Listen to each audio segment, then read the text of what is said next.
জীবন মানে শুধুই ছোটা, শরীর জুড়ে ক্লান্তির পরশ। জীবন মানে শুধুই ছোটা, শরীর জুড়ে ক্লান্তির পরশ।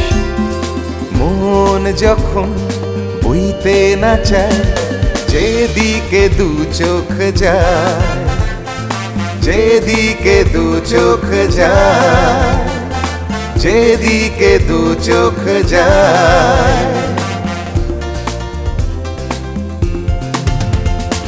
কাজে কাজে পাগল লোকে স্কুলেতে পড়ার ওই চাপ, ওষুধ কিনতে বাইরে গিয়ে সংসার যায় যা।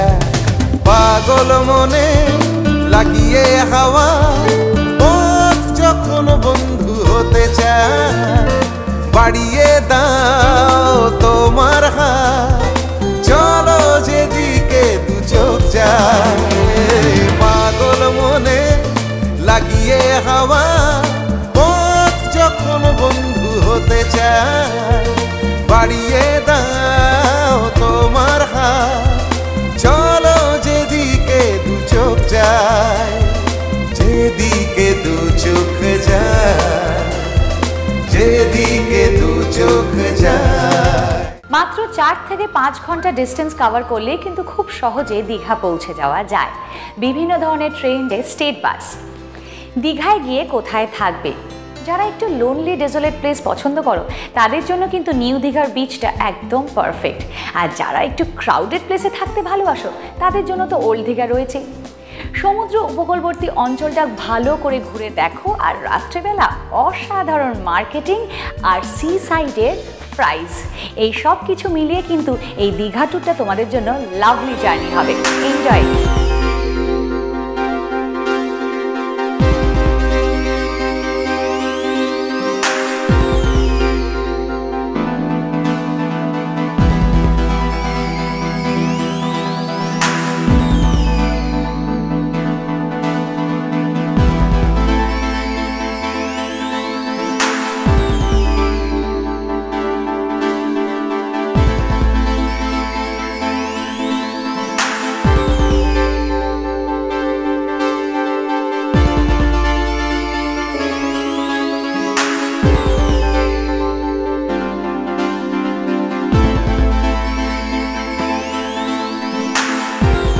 স্টেশন থেকে বেরোলেই প্রচুর রিক্সা, যেটাকে এখানকার ভাষায় বলে ভ্যানও, আপনাকে হোটেলে পৌঁছে দেবে ন্যূনতম ভাড়াতেই।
কলকাতা থেকে প্রায় 200 কিলোমিটার দূরে আমি এখন দাঁড়িয়ে আছি one of the busiest beach in West Bengal, Digha.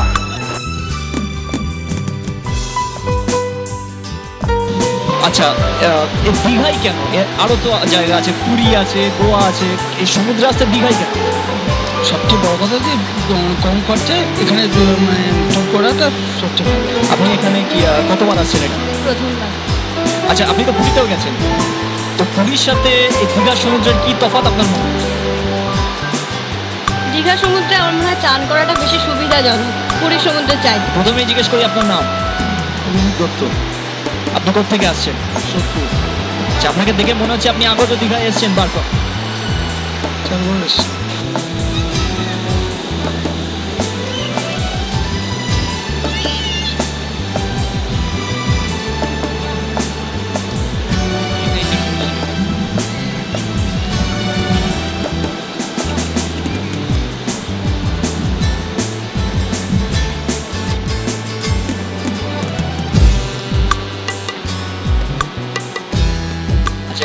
Personal question, বিয়ের পর প্রথম কোথায় গেছিলেন? প্রথমে আমরা দীঘায় এসেছিলাম। তো এই যে বারবার দীঘায় আসা, এর কারণটা কি? এর কারণটা হচ্ছে আমরা একটুখানি প্রফেশনালি ট্যাক্স থাকি, একটু রিলিজ, একটু কাছাকাছি জায়গায় আসতে সুবিধা। তারপরে এখানে যাই হোক ইচ্ছে হলে কম পয়সায় এখানে থাকা সম্ভব, এবং যেখানে বাজেটটা কম থাকে সেই জন্য দীঘাটা আমরা সবসময় প্রেফার করি। তার মানে বোঝা যাচ্ছে বয়স্কদের অবসর যাপনের জন্য কিন্তু দীঘা এখনো প্রেফারেবল জায়গা।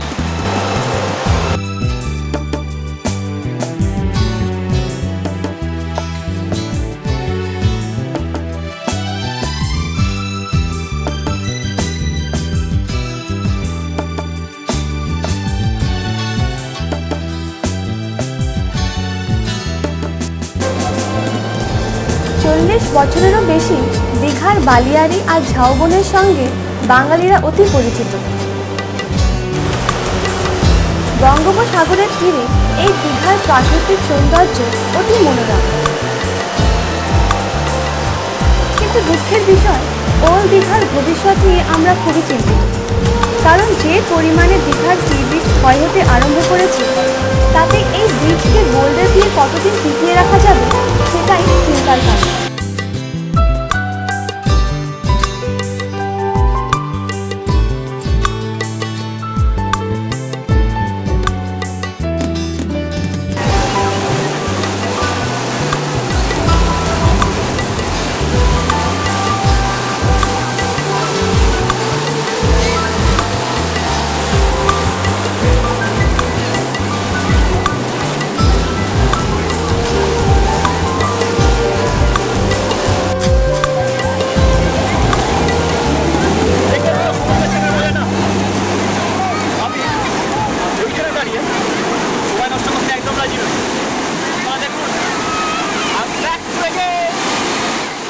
বারবার দীঘা আসা সত্ত্বেও যখনই আমরা আমাদের কর্মব্যস্ত জীবন থেকে ক্ষণিকের ছুটি চাই, তখনই আমাদের সর্বপ্রথম মনে পড়ে দীঘার কথা।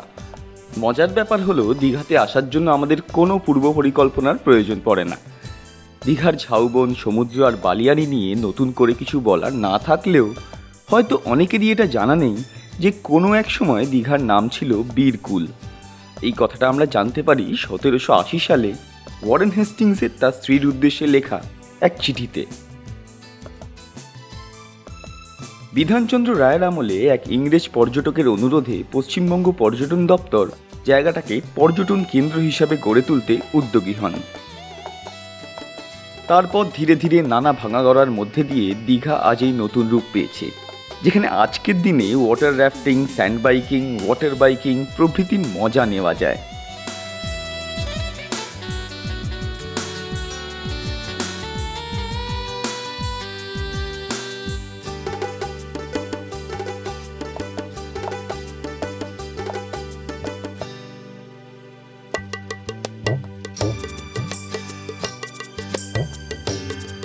বর্তমান সরকারও নতুন করে উদ্যোগী হয়েছে দীঘার সৌন্দর্যায়নে।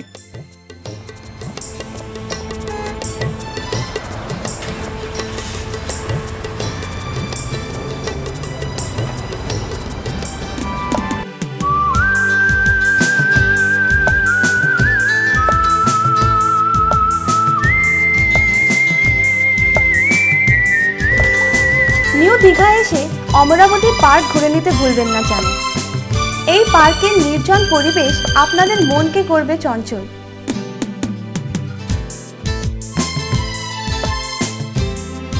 এই অমরাবতী পার্ক পশ্চিমবঙ্গ সরকারের বন দপ্তর কর্তৃক নিয়ন্ত্রিত, তাই এই বাগান বেশ সাজানো গোছানো।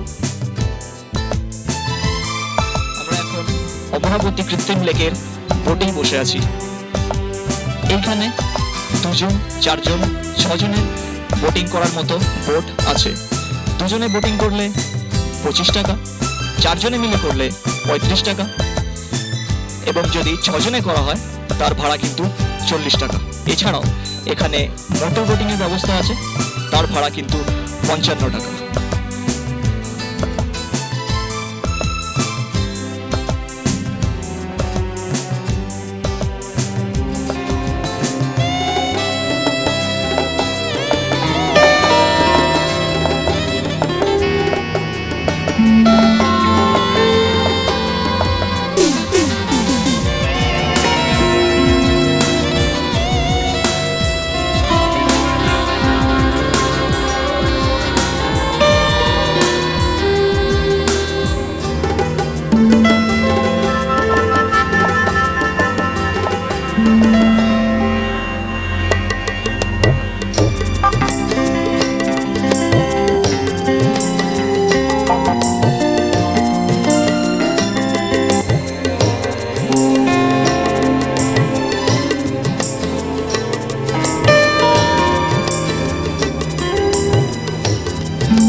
দেখেই বুঝতে পারছেন এই বাচ্চাদের মুখ কেমন হয়ে উঠেছে চঞ্চল।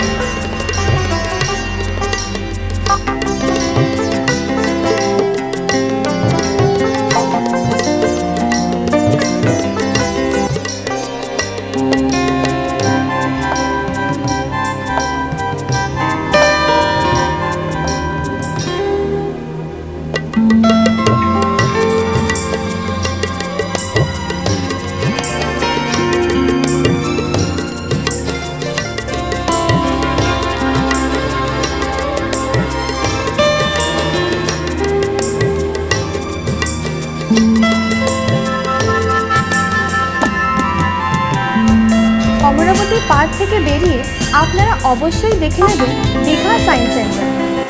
এই মুহূর্তে যেখানে আমরা দাঁড়িয়ে আছি সেটা হলো নিউ দীঘা বিজ্ঞান কেন্দ্র।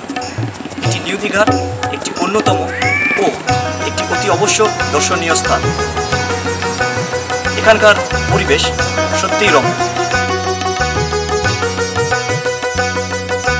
আমরা এখন দীঘা বিজ্ঞান কেন্দ্রের কর্ণধার ডক্টর চৌধুরীর থেকে জানবো এই বিজ্ঞান কেন্দ্রের সার্থকতা।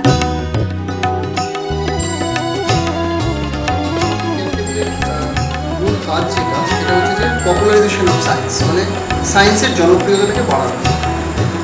তার উপরেই ভিত্তি করে এখানে কতগুলো গ্যালারি করা হয়েছে। সেই গ্যালারিগুলো মোটামুটি 3টে গ্যালারি রয়েছে। একটা হচ্ছে ফান সায়েন্স গ্যালারি, একটা হচ্ছে গ্যালারি অন টু সায়েন্টিস্টস এবং একটা হচ্ছে gallery on life science. Student কমিউনিটির জন্য এখানে একটা ফ্যাসিলিটি রয়েছে, সেটা হচ্ছে ন্যাশনাল সায়েন্স ক্যাম্প। এই ন্যাশনাল সায়েন্স ক্যাম্পের আইডিয়াটা হচ্ছে যে ভারতবর্ষের বিভিন্ন স্টেট থেকে ছাত্ররা এখানে এসে থাকে, 15 দিন 1 মাস থেকে বিভিন্ন ফিল্ডের এক্সপার্টদের সাথে ওরা রিসার্চ করে। ধরুন 11-12 ফার্স্ট ইয়ারের বাচ্চারা যারা আসে তারা তো হার্ডকোর রিসার্চ করে না, কিন্তু রিসার্চের আইডিয়াটা কি সেইটা আমরা ইমপ্লিমেন্ট করি। ন্যাশনাল ক্যাম্পের কনসেপ্ট হচ্ছে এটাই। তো এই হচ্ছে দীঘা সায়েন্স সেন্টারের অ্যাক্টিভিটি।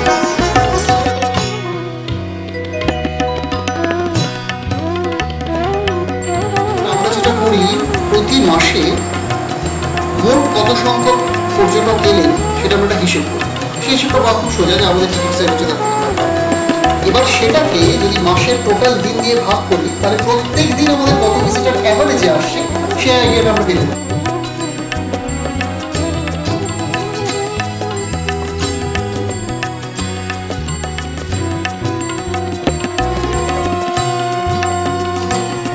লোকাল শিশুরে পাওয়া যায়, এগুলো সমস্ত বাইরে থেকে।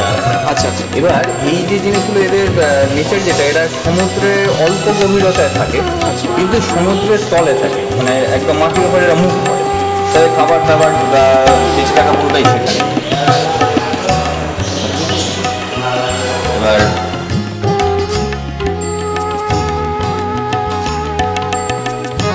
আমরা যেটা দেখছি এটাকে সাধারণত রেড ক্র্যাব বলেই পরিচিত। এই রেড ক্র্যাবগুলোকে আমরা পাই দীঘা থেকে যদি একটু আমরা উড়িষ্যার দিকে চলে যাই, তাহলে সমুদ্রের ধারে বিচের ওপরে এগুলোকে আমরা দেখতে পাই। সেগুলোকে তুলে নিয়ে এসে তাদের অনুকূল পরিবেশের, মানে যতটা সম্ভব অনুকূল পরিবেশের সৃষ্টি করা হয়েছে। এক ধরনের কাঁকড়া বর্তমান চীনা খাবারে খুব বহুল প্রচলিত, এগুলো কি তার মধ্যে পড়ে? না, এগুলো তার মধ্যে একদমই পড়ে না। এগুলো কি খাওয়া সম্ভব না খাওয়া যায় না? খাওয়া যায় না বলাটা হয়তো ঠিক হবে না, কিন্তু এখনো পর্যন্ত খায় বা এরকম বা কেউ খেয়ে থাকেন সেরকম কোনো প্রমাণও পাওয়া যায়নি। বর্তমানে কাঁকড়া দেখতে গেলে তালসায় যেতে হয়, এর মূলত কারণ কি? এর মূলত মানে প্রধান যে কারণটা সেটা হচ্ছে পরিবেশ দূষণ। কারণ আগে আমরা খুব অল্প কিছুদিন আগেও আমরা যেটা পেয়েছি, ধরুন বছরের 4 আগেও আমরা দীঘা বিচেতেই প্রচুর রেড ক্র্যাব পেতাম, কিন্তু এই 4 বছরের মধ্যেই আমরা যেটা দেখছি যে দীঘা বিচে রেড ক্র্যাবের পরিমাণ কমে গেছে। আমরা এখন দেখতে পাচ্ছি কিছু মেরিন স্পেসিমেন, এগুলো সাধারণত গভীর সমুদ্রে পাওয়া যায়, তবে দীঘা বিজ্ঞান কেন্দ্র এগুলোকে সংগ্রহ করেছে দর্শকদেরকে খুব সহজে দেখানোর জন্য। এটা দেখবেন গোটানো থাকে ভেতর দিকে, এবং এটা গুটি সাধারণ অবস্থায় রাখে, যেটা সাধারণ গিলগিটি থাকে না। আর দ্বিতীয় পার্থক্য যেটা, এবং সেটা সবচেয়ে বড় পার্থক্য, অন্য কোনো প্রাণী আসছে বলে তো এখনো পর্যন্ত জানা যায়নি, সেটা হচ্ছে এদের দুটো চোখ একই সময় দুটো ভিন্ন দিকে ঘোরাতে পারে। অর্থাৎ ডান দিকের চোখটা যদি এরা সামনের দিকে দেখতে পারে, বাঁ দিকের চোখটা দিয়ে এরা তাহলে পেছনের দিকটা একই সময় দেখতে পারে। এটা এই বৈশিষ্ট্যটা সাধারণ গিরগিটির মধ্যে দেখতে পাওয়া যায়। এরা কাউকে সহজে আক্রমণও করতে পারে না, খুব ধীর গতিতে এরা এক স্থান থেকে অন্য স্থানে চলাফেরা করে। তো সর্বত আত্মরক্ষার জন্যই এদের সবসময়তেই সাবধান থাকতে হয়, চারিপাশের পরিবেশের সম্বন্ধে অকিবল থাকতে হয়। এটা কি খায়? এরা খায় সাধারণত পোকামাকড়, আমরা যেগুলো এদেরকে দিই সেগুলোতে ঘাস ফড়িং বা ওই জাতীয় যে সমস্ত ফড়িংগুলো পাওয়া যায়।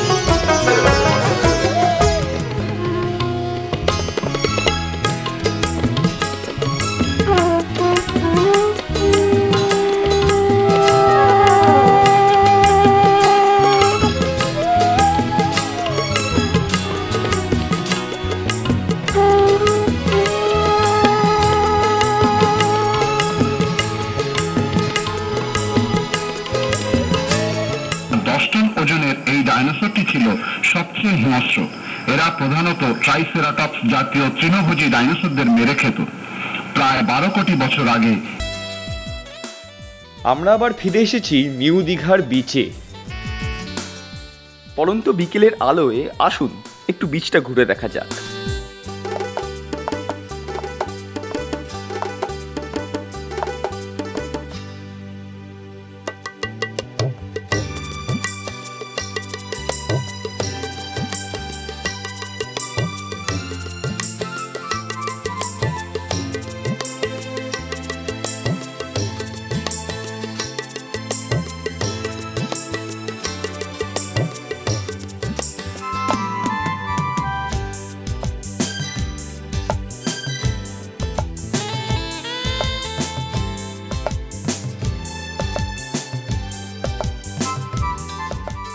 সন্ধ্যা নামতেই চলে এসেছি আমরা নিউ দীঘার মার্কেট ঘুরতে।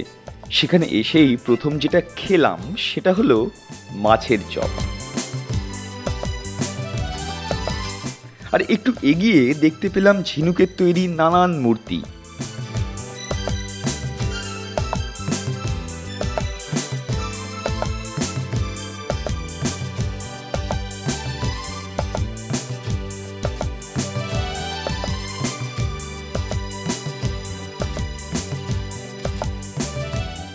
কিন্তু রাতের ওল্ড দীঘার মার্কেট নিউ দীঘার তুলনায় অনেক বেশি আলো ঝলমলে ও জমকালো, তাই চলে এলাম ওল্ড দীঘার মার্কেটে।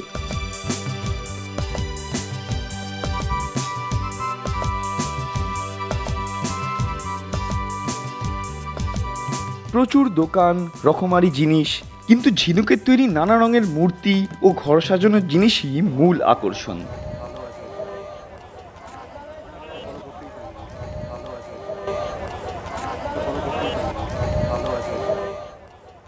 রাত পেরোলে দীঘা দর্শন শেষ, যাবো আমরা অন্য কোথাও।